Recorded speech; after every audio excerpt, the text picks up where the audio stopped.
Welcome to Reset with Amber Lyon. I'm your host, Amber Lyon, and this is the show where we teach you how to use natural medicines and alternative therapies to reset your mind and therefore reset your life. And today we're going to be talking about MDMA and its potential to cure post-traumatic stress disorder. And we have an amazing guest who we're so excited to have today, Rachel Hope.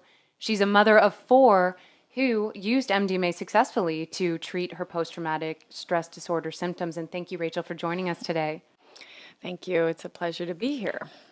You had told me that you battled with post-traumatic stress disorder for nearly 20 years. Can you explain to people listening what that's like to have to battle with this disorder for so many of your days? I mean, it was more than 20 years. I got my diagnosis at 20 years. Before then, I was still had a lot of symptoms, but there wasn't a name for it. The best analogy I can give is being in a prison from the inside. And the bars are just constantly having to live life adapting to these symptoms of that are irrational, like where the fight or flight reflexes sort of turned on and it won't turn off, and there's no way you can think your way out of it. Meaning logically, I say, oh, this car is not going to crash into me right now, but my body and my nervous system and my anxiety storytelling in my head was any second I'm going to die. So living like that creates enormous amount of symptoms. I mean, I could just go on. I think it's pretty amazing that I'm sitting here now, because most of that time I thought I was going to die any minute. I mean, I really did. It was hard to plan for the future. So the fact that I'm like, yeah, I'm probably going to live and I have all these things, I have plans. It's like I started my life in 2005. Before that, it was some kind of weird survival thing, like a monster of just figuring out how to live today.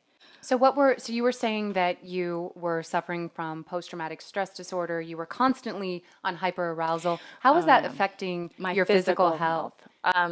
Well, I mean, my sleep was completely disturbed. I had like night terrors times 10. So I never really got a good night's sleep. Because of the high anxiety and just panic attacks and just disruption, I had irritable bowel syndrome. If anybody knows what that is, it's outrageous. I mean, to try and not to have complete control over your digestive system on an ongoing basis is not only is that incredibly disruptive to having kind of normal life, but also just having nutrition. And so I was always sick. I was always just withdrawn and humiliated and just coping.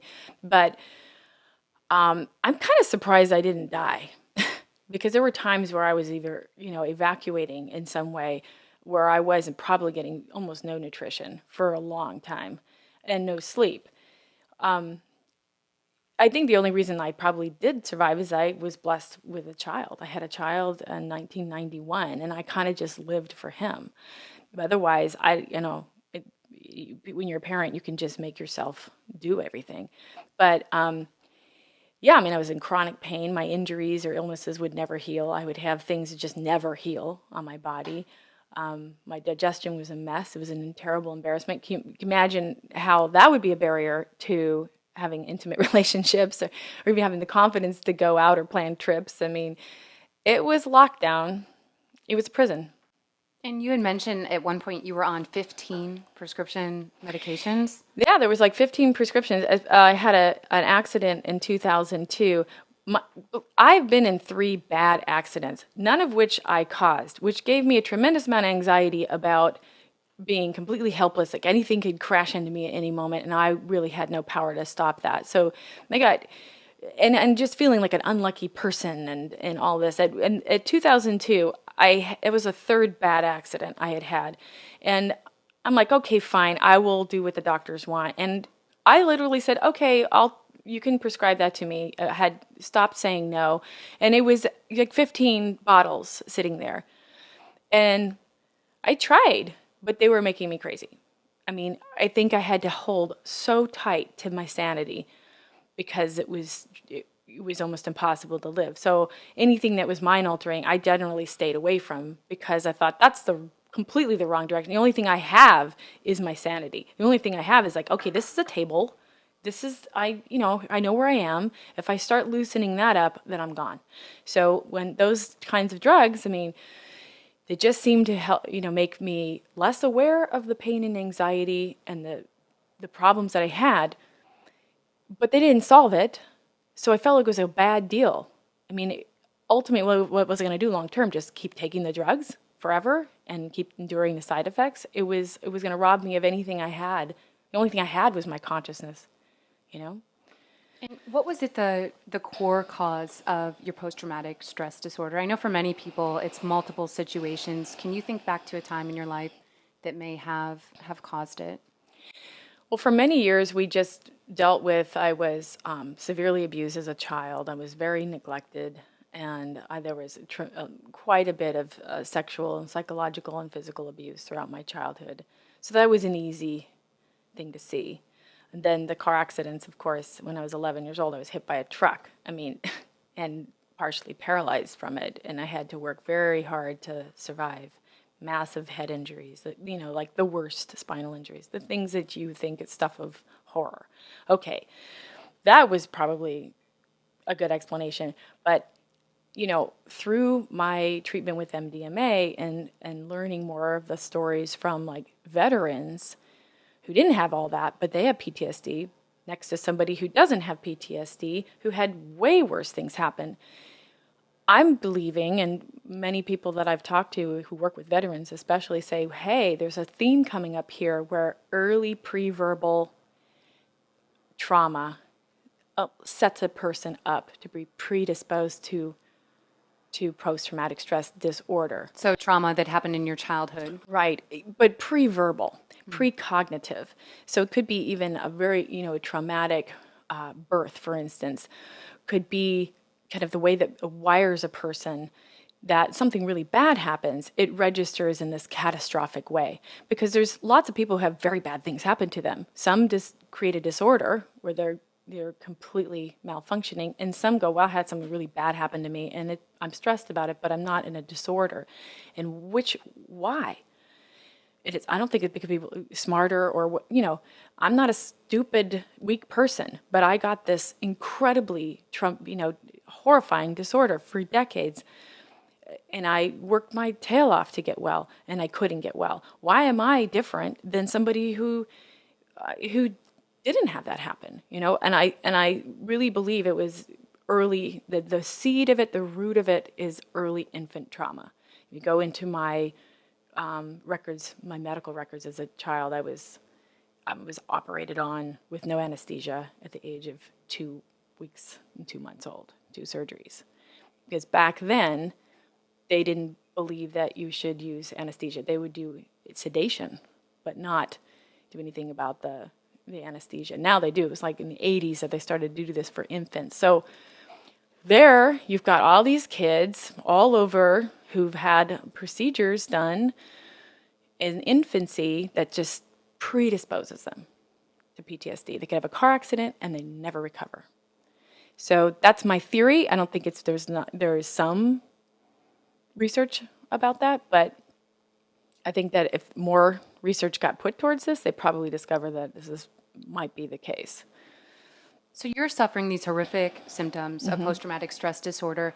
What led you to decide to participate in a study that used MDMA psychotherapy? Because you're smiling now. I mean, you were someone who was staunchly anti-drug. You had listened to what the government and DEA told you about all these drugs for so many years, that they're harmful, they can't be used safely medically. I don't know if you remember, I do remember watching that episode of Oprah Winfrey where she showed a brain scan, and they said that was holes in the brain caused by MDMA, Swiss cheese-like holes, and that just terrified me personally from going near these substances. It later turned out that wasn't even a real scan of damage caused by MDMA. It was just showing cerebral normal blood flow through the brain. Oprah still hasn't gone back and corrected that, unfortunately. Boo. But we're facing years and years of propaganda. So what was it that made you think, okay, I'm going to try ecstasy as a mother of 4 to cure my PTSD? Combination of desperation and blackmail. No, I was a total teetotaler. Like I said, I was extremely attached to at least I knew what reality was, and I didn't want to monkey with that. Also, on top of the propaganda that I believed, I drank the Kool-Aid on that. There were so many people that I had seen who were these burnout hippies who'd fried their brain on acid, and I'm not even gonna go there, I mean, that turned me off, and I did not see any psychedelics at all, especially anything related to ecstasy, as having any medicinal value. Now, that was just outrageous. So why did I end up in this study? I mean, I'm the most unlikely of people. And I got to the point where, I just had resigned. In 2004, I'm like, oh, I'm this crazy person, and I just function like I'm like a amputee, but I'm psychologically and emotionally like an amputee, and we just live our lives, and tell everybody else to accommodate it, and we're fine. Oh, well, I had this assistant who didn't like that, and he said, you can't give up, and then he was horrified that I had lost faith, and he was, and also he was really disturbed that the phone would ring and I'd jump and scream, and I'd be hyperventilating for 3 minutes. Let me catch my breath before we could continue the conversation.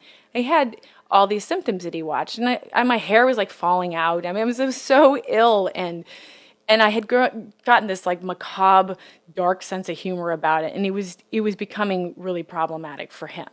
So one day he prints out 2 inches of all the clinical trials for treating post-traumatic stress disorder in the country and drops them on my desk and says, you pick one or I'm leaving. Wow. And I was so you had no choice if you wanted to keep him working for you. Yeah. And it was hard to get someone to work for me. I was, not your easy person to work with. And so you chose this study and you fly to South Carolina? Correct? Yeah. I mean, I chose the study because it was the greatest underdog. I read all the protocol for all the studies, and everybody else seemed to be getting such a leg up, and the FDA and the powers that be made it almost impossible for the study to take place. Looking for the candidate that they needed for the study, I thought, not possible. The fact that I happen to fit that, my age and exactly only having PTSD and no dual diagnosis, no self-medication, no alcohol or drug addiction, et cetera, I thought, oh my gosh, they can't do it without me. They're going to study this, but I had very little expectations. I had very little hope that it would actually work. I was kind of just fulfilling what he said to do, and I thought it was interesting that I fit the protocol, even though the protocol was obviously intended to destroy the clinical trial. I mean, I fight for the underdog. And I got accepted, and I guess formal treatment started in 2005 in South Carolina. So they had to fly me 6,000 miles from Maui, Hawaii, back and forth across the country. I was invested. So you decide to participate in the study. You head to South Carolina. Describe what it was like when you were given the MDMA, and were you given it in a pill, intravenously, or? No, in a pill and inside the clinic. So there was a tremendous amount of preparation, psychotherapy preparation, and so the set and setting and the intention was very strongly set. So at the time I got my first MDMA-assisted psychotherapy treatment, I was very prepared. But I'd already had a placebo where it didn't work. So I'd already had this entirely fantastic psychotherapy and then got randomly selected for placebo. So I could say, no, it didn't work. Nothing had changed about me. I got invited back to have the medicine. When that happened, it's a little white pill. I'm in the safety of this clinic. Okay. And then it was the things I compared to is being lit up like a Christmas tree. Everything in my whole brain felt like it was turned on all at once, which wasn't exactly comfortable. It was awareness times 200 or more. Another thought process that I had after the fact was maybe almost like shock treatment, because I had a lot of convulsive reaction to it, and my rapid eye movement therapy was fairly off, just I couldn't control it for hours on end. Actually, after the treatment, I could barely open my eyes. So I had a kind of a radical experience. Mind you, I think that the dosage given in a clinical setting is pretty high. So people who are comparing it, if they are actually getting a pure drug that's not, I don't think the drugs out there called ecstasy are really probably the same drug, because I think Yeah, it's, that's an important thing to mention to a Yeah, lot of yeah, I our don't- listeners is that a lot of the stuff being sold on the street as MDMA, sometimes methadone or other chemicals, you don't even know what it is. And so that's why it is extremely dangerous, especially if you don't have a test kit, to just get MDMA at a festival and try it. Yeah, and I think that but that contextualizes why I'm saying, no, I don't think it was a warm, fuzzy experience for me. It was transformative. But I will say it was something like getting acquainted with my very, very best self. I mean, if you picture who you were on your best day, when everything lined up and you were in your zone and you accomplished exactly and you were fantastically focused, and you times that times 50, that's your state of consciousness. You're at your best self. Then, because you set your intention, you get to turn that best self onto your most damaged self. Wow, the inner healer. That's profound. And I got to see the belief systems that were holding the PTSD in place. And what were some of those? Oh man, I mean, when we're little kids, especially, or just unconscious, our brains just try and explain and fill in the gaps of why this happened. And it can be very unconscious. It could be a global thing. Mankind is doomed and God hates us. I mean, we make these decisions unconsciously to explain traumatic events. Especially as children, in my case, I believed that I was unwanted, disposable, unnecessary, that any minute I was going to die, and it was like a cruel game. I mean, there were so many layers of belief structures neurologically wired into me to help explain why I had these traumatic events. Well, I was able to see with the help of the MDMA and the psychotherapy setting that those were just stories I made up. There was no innate meaning to getting hit by a truck. But when you're 11 years old, you start to explain, I was doomed. I wasn't supposed to be born. And I'm always going to have things happen to me until I'm dead. That's what I heard my little child self say. So, of course, she was in there prepared to get hit by a truck every day. And that was just eating away at me. So this incredibly awake, intelligent, best self got to talk to her and explain a whole lot of things. And this is all why you're under the influence. As your brain's lighting up like a Christmas tree, you're kind of stepping outside your body and talking to your former selves. But I came there to work. I mean, if you just took MDMA, you're going to go, wow, I have some realizations, and they may not actually change you. But with the psychotherapy and the intention and the setting and everything that it's like a rebirth where there's all hands, it's a team, creates a potential, a window of opportunity. And in that, the intention was set, like, I'm going to rewire my brain. I desired that more than anything else.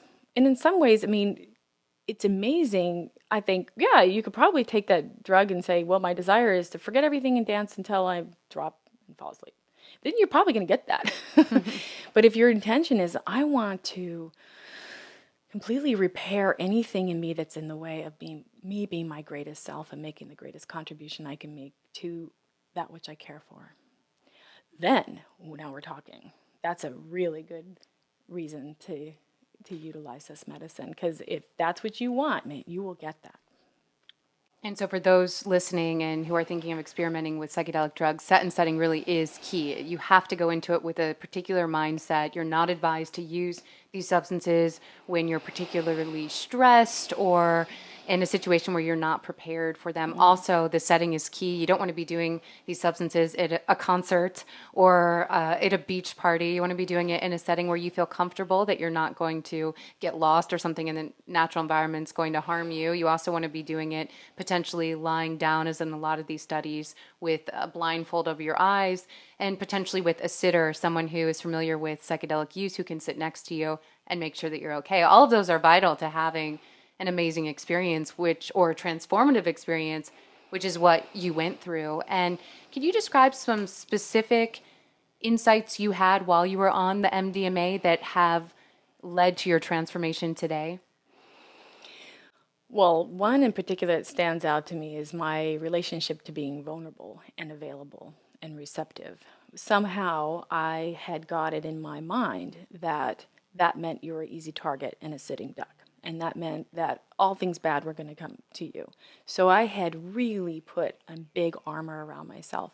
And yeah, maybe I did some good job keeping some random bad stuff out, but I kept everything else out. I kept the love and the support and intimate healing relationships out as well. Now, from a psychoanalytic standpoint, you can figure that out in conventional therapy. Everybody who has this defense system is going to go, yeah, you have the defense system. Oh, good luck dismantling it. It thinks it's saving your life. Those defense systems are there because they're convinced they're keeping you alive. They're not going to just go away without something really transformative. So that's one.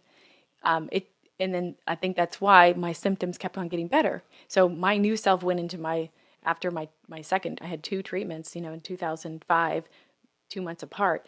And then my symptoms dropped 80% and then kept going away. So after your first treatment. Because it's feedback loop. Mm-hmm. So my new self, who suddenly can actually sit and endure the anxiety of being vulnerable with the people in my life, or even myself, is now getting this whole new feedback loop, and now people are being more supportive, and I have these like richer, meaningful relationships, and then more of my anxiety drops and my symptoms drop. But so what do you think it was? Because it's just, how long was the MDMA session? Each session I was in the clinic because of the protocol overnight, but the effects of the medicine that were, really obvious, it lasted about 6 to 8 hours. Okay, so why do you think that in 6 to 8 hours, you were able to cure 80% of your PTSD symptoms on MDMA when you'd spent a lifetime using other therapies? What was it about these 6 to 8 hours on MDMA for someone who's never tried psychedelic medicines before that really was able to help you so dramatically? I think that's the greatest question you could possibly ask. I think the whole scientific community should be clamoring to find that out. I want to know personally, like, what happened? Like, no, it's not like I'm making this up. There's probably entire file drawers of medical, brilliant doctors, probably 20 doctors, files on me for years. And then suddenly it's over? In 6 to 8 hours. Right. So, this is mind-boggling. The thing that I'm told, and I did experience this, was that the medicine is a very specialized medicine that enhances awareness with reducing anxiety. So if you take an anti-anxiety medicine and you do psychotherapy, you could probably, be more able to talk about a traumatic event and address that traumatic event without falling apart and re-traumatizing yourself. But you won't, because you're not anxious about it anymore. You're just kind of spacing out. You're not as aware. Or if you don't have something reducing your consciousness, the idea of touching base really to a traumatic event is horrifying. It re-traumatizes you. You were able, with the assistance of the MDMA, it relaxed your anxiety, and you were able to go back and relive traumatic circumstances that had happened in your life. And even follow the cloudy, distant memories that I had shut away and didn't want to look at. I was able to actually look at them and put together pieces of my history and my puzzle that I just kept in serious scary land, just freaking me out like a monster in the closet under the bed. Could you tell us about any of those particular memories? One thing that that came up was, what's horrible about this is that I remembered that my mother had left me in the with this kind of cult of personality guy. They were like hippies, and they had these ideologies about, reincarnation and all this stuff. So this person was a very powerful cultish figure among my mother and her friends, and she left me with him. Okay, for what I was told was going to be 3 weeks. What I realized, it was 6 weeks. So you can imagine, I was 4 years old. Yeah. And of course, anyone who's like really wants to take care of your child for you, who's got a megalomania complex, red flag, but nobody's going to think that. Of course he was a pedophile. Of course he was a monster. He was horrible. And it was an incredibly terrible experience. He was also very, very skilled at basic brainwashing techniques, how to use another kid against me to control me, how to convince me. I turned 5 when I was with him, how that if I told anybody that terrible things would happen, and how to kind of make me think he was a magician and he had all these powers, he could read minds, and I really suffered in complete brainwash to repress what happened. So I didn't think it was really important to really remember or tell anybody all that had happened, but apparently defying him was important. So with this MDMA-assisted psychotherapy, I was able to say, okay, this is what I remember. Was that one of your first times about talking about it? That deeply, yes. And deal with the anxiety and the terror and the pain that meant that somebody's going to die. Somebody I love is going to die. My mom, my kid, my whatever. That if you tell, he's going to get you. He has supernatural abilities. But that was like a huge barrier to my recovery because it was vaulted. It was systematically trained into me to have that kind of a self-destructive. It was like a fail-safe. You open this letter, it blows up. So for me, and this could be the case for other people who have been in the secrecy and shame of trauma from traumatic events where it was very complicated. This is a revered and respected person that my mother and other people liked a lot, who had this terrific power. I mean, it was a really locked in thing. With the therapy, I was able to figure out the combination lock on how to untangle myself from that. It still affected me. I mean, I still had tremendous anxiety, even years later, but it wasn't making me throw up. Like in regular therapy, it would be like, okay, I'm going to go to the bathroom now, because the self-destruction clause would get hit. It was programmed into me to not exist if I told those secrets. So, yeah, very, very dangerous territory that I could not have gone into without the assistance of my highest self, where the medicine helped me access that.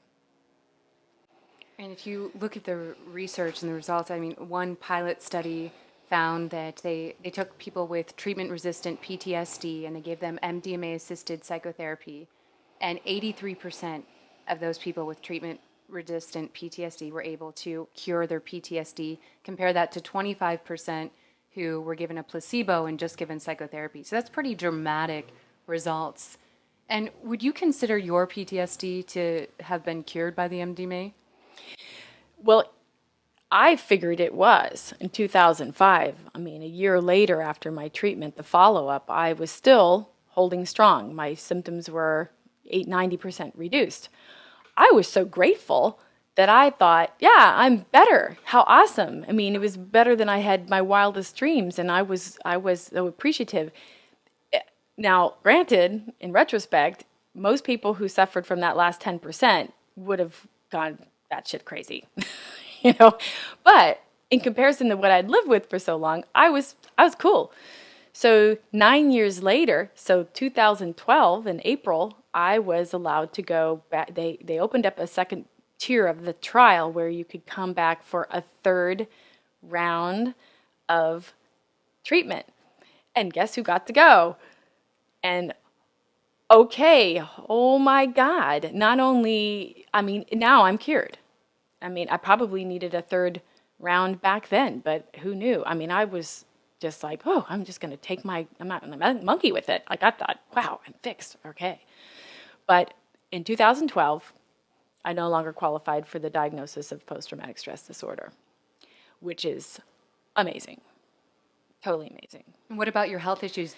Do you still suffer from irritable bowel No, syndrome that went away in 2005. I mean, it really just stopped cold turkey. after your first MDMA Just session? stopped. Wow. Because, you know, I've literally, this allopathic, I went through everything. I mean, I think from 2002 to 2004, I went through stomach scopes and colonoscopies and every like acupuncture and colonics. I tried everything, herbs, diets, nothing worked. And then because people tell me this is coming from hyper arousal and anxiety. You're just so keyed up. You're I think a hyper lot of arousal. people don't realize that when they get these bodily pains or these illnesses, that sometimes it can be caused by trapping trauma inside your body, and it manifests itself as this physical pain. I've heard from several people who also use other psychedelics.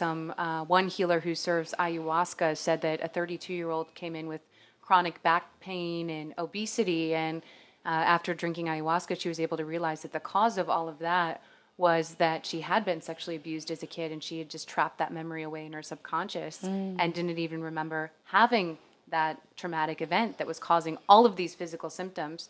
So I encourage a lot of people who are experiencing pains that they just can't describe where all these illnesses are coming from to really look at the mind. You know, oftentimes the mind-body connection is not treated in Western medicine and not treated well enough. And that's why we really support, here on the show, we support the work of MAPS, which funded your study. Thank God. and is working to make MDMA into prescription medication by 2021. They really want to make sure that doctors have this tool. And what's fascinating about it is there are some therapists out there that see how effective MDMA is at curing people like yourself.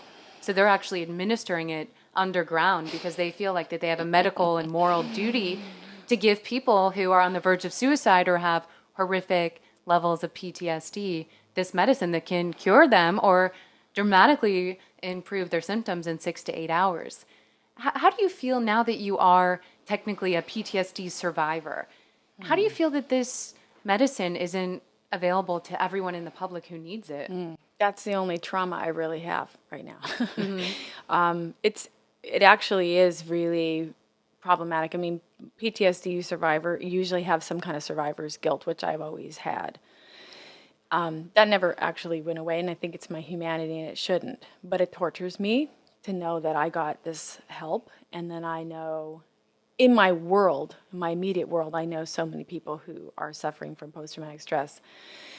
Then I know the statistics on the veterans is it's a epidemic. And so every day that goes by that they don't have access to this treatment, to me, is a body count.